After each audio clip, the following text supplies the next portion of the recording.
Okay, what would you say is your biggest achievements from PRO to president? My biggest achievement from PR to president. That's an interesting question. I've done a lot of things in the union. People have seen me grow up in the union. In the late 20s, in my late 20s, I started being around the union as the youth representative. I'm now in my mid 40s, right? So a lot of things have happened. I've been a part of, I would say, about 90% of the struggles with public officers and government and so forth. Um, but I would say probably the pension battle um, probably was the most rewarding.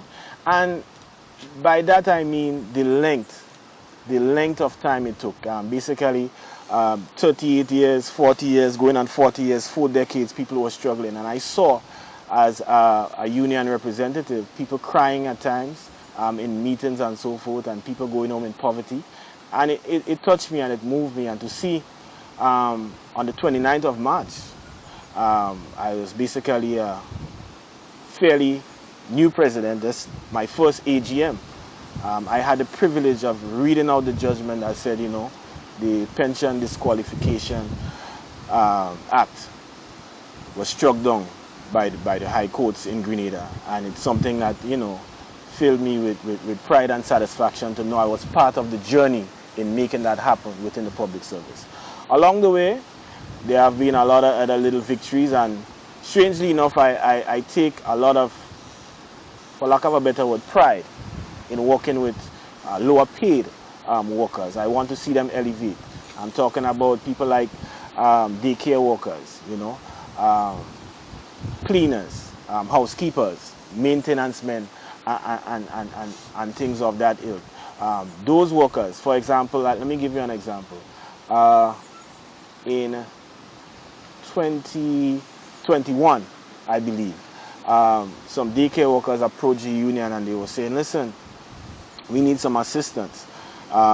They are foisting the vaccination on us. They are demanding that we take it. And then the union took the case up.